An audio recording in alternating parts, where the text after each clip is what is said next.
superheroes and villains. Welcome to another wonderful episode of Super Random Report. We were at Wondercon in Anaheim, so that makes this the special Wondercon edition of Super Random Report. I'm Arnold. And I'm Sharon. So Sharon, what did we do at Wondercon? What did we do? Well, we checked out a lot of the cosplayers. If you don't know what cosplay is, it's costume play. So sometimes people at comic conventions like to dress up as their favorite superhero or villain. Sometimes I like to dress up when I'm alone in my room. And in your bedroom. Me too, but I'm not alone. But I am in my bedroom. And we also got to take a look at some of the tabletop games and tournaments that they held at Wondercon. So that's a nice surprise for you guys as far as what's coming out. Fun. And also, Kickstarter has a plethora of cosplay campaigns. And we're gonna talk about two of them. Right. For you. That is true. And also, we end our show with Super Happy Fun Time. Yay! Which is a super happy fun time. Go. And this is going to be a super happy fun time at Wondercon. That's right. So we're going to let you in on some of the panels that maybe you didn't get to see. So hopefully we made it sound exciting enough for you to stick around and come back. I wasn't really talking that much, I'm sorry. But yeah, stick around for this special Wondercon edition of Super Random Report. Thanks for joining us.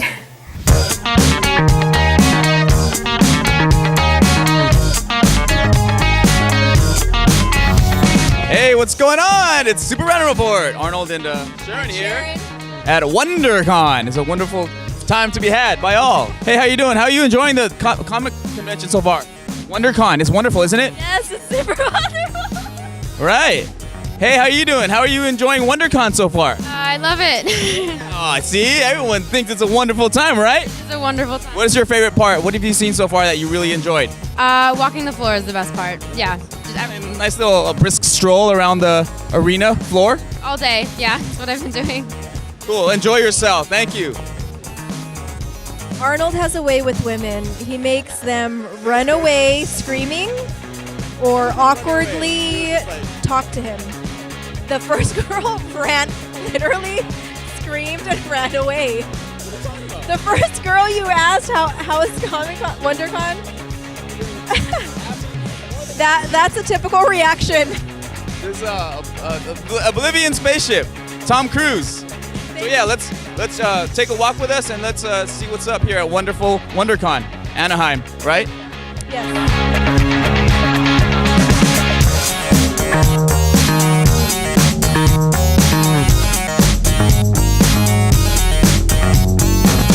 I remember a long time ago you were looking for some people and you asked your minions to comb the desert. Did you ever find what you were looking for? No, they ain't found.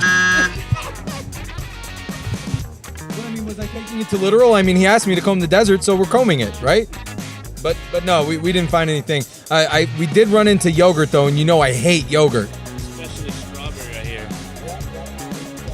Yeah. Only one man with character was a raspberry. Lone Star. That's my pal. Don't be talking bad. Where's Lone Star right now?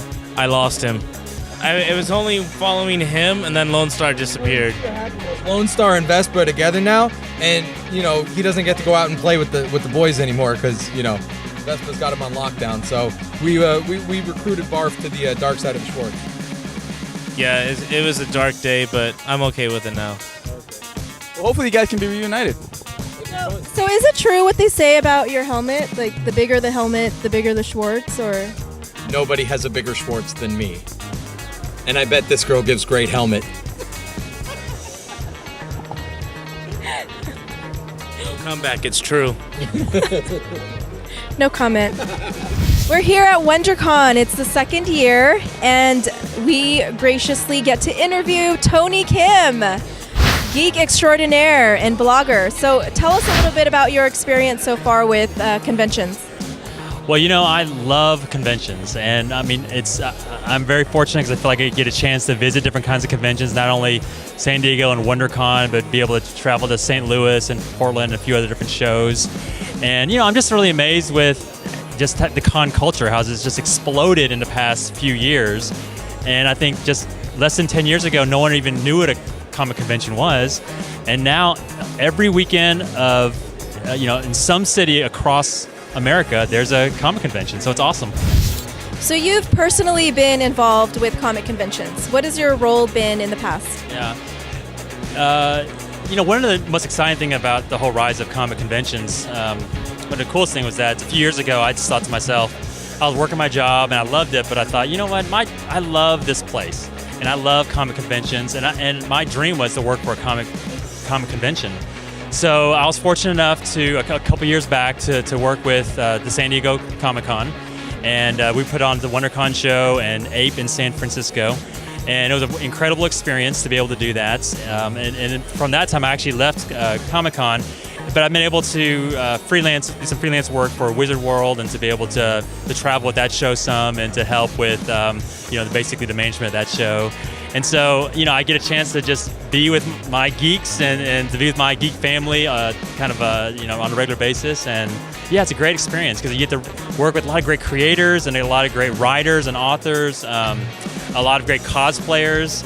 And so to me, what really fuels me is that it's a very creative community, and I love creativity, and I just love being around those people that inspire me. So it's a great community to be a part of. Thank you so much for your time. I appreciate it.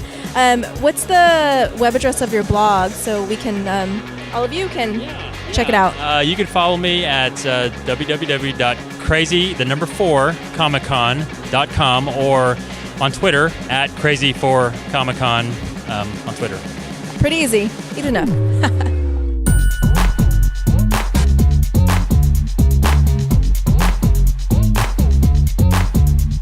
I'm here with Jon Schnepp, everybody. Oh my gosh! Hey. Superman lives. He does. Tell us about it. Your Kickstarter campaign. Thanks for everybody who contributed to the Kickstarter. I'm starting it off here at WonderCon. I'm actually asking Superman fans what they think of the Man of Steel, what they like about Superman, the mythic character, and what are their thoughts on Superman Lives. 15 years ago, Nicolas Cage was going to be Superman. Tim Burton was going to direct a Superman movie. That's what I'm making. Why Superman? Why not Superman?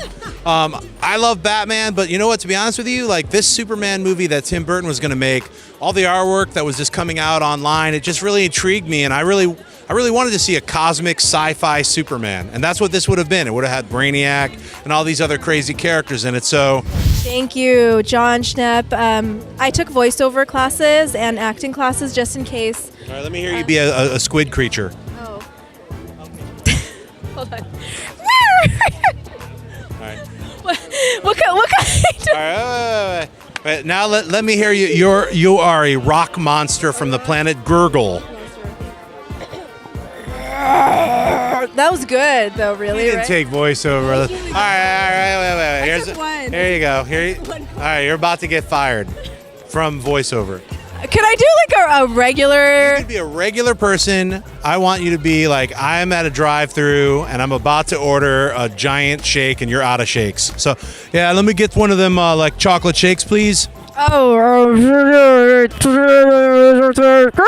Thank you. Hired. Perfect.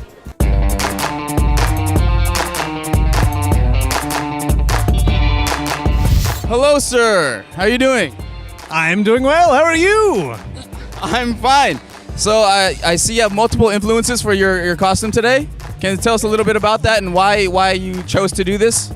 Well, I thought if I were the Joker and I were going to Las Vegas, what would I do?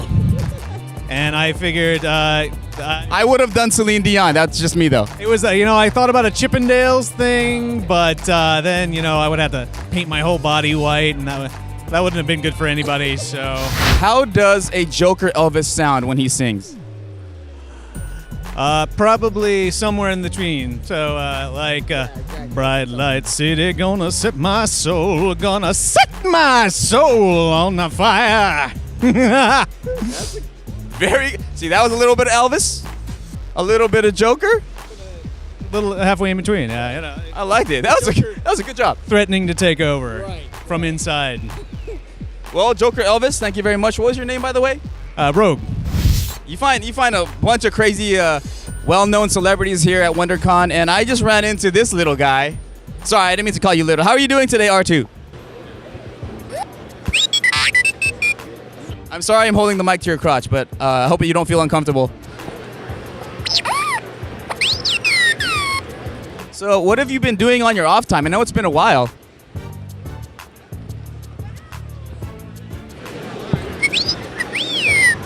Yeah, just doing a little vacationing and stuff. So how do you feel about these new movies that are coming out, and are you going to be in them? All right, I knew what he said, but I'm going to tell you guys. So I'm a little excited. So how's 3PO? How's he doing? How's he holding up?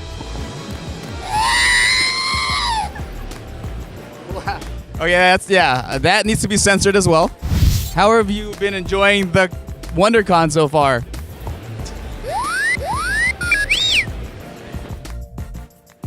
That's Sharon Apple. What do you think of her? All right, thank you very much, R2D2. Ladies and gentlemen, R2 frickin' D2. You guys might recognize this guy, Chali Tuna, Jurassic 5, Ozomatli, among other things, right? How you doing today, sir? Can't complain, man. Happy as hell to be here. It's my first any con, so yeah, feels good to be here. So what panel are you part of? Were you part of today? Today I was a part of a panel, hip hop and comics and how they relate to each other, man. And you know what I'm saying? Today was a day that it just solidified for me that I knew that they related, but just the way that the different people broke it down on how they related just it opened my mind in a lot of ways. So what is your view on that? How hip hop and comics relate? Well, hip hop and comics, man, are synonymous, man. The same way like hip hop and punk rock. It takes away from all of the angst that the youth might hold. You know what I'm saying? It gives credence and a space for your imagination to just stretch. You know what I'm saying? And also it in my opinion, it's a beautiful way to promote literacy in a lot of ways to the kids for sure. So.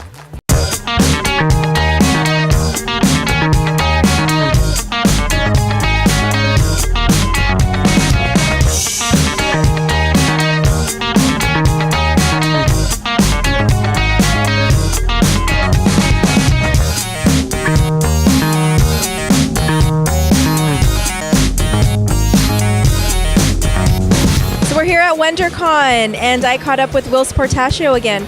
Whilce, tell us a little bit about how you've been since we last talked a few months ago, and how far along Non-Humans is coming. It's weird because I can't say anything. But see, when you say that, that means it's gone along pretty far.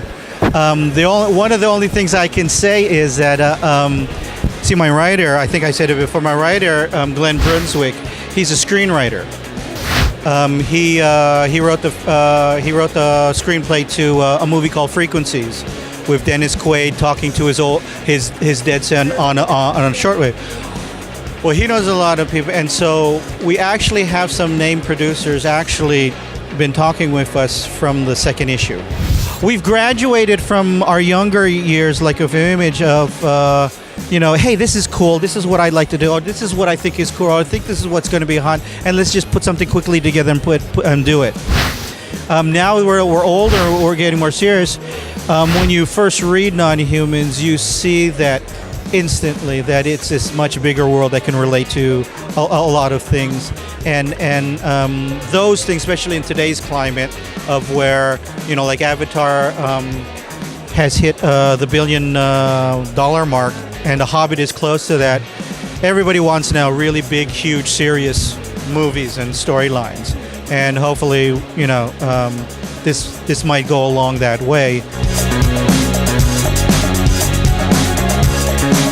I'm Bartholomew. And I'm Dark Helmet, and you're watching Super Random Report.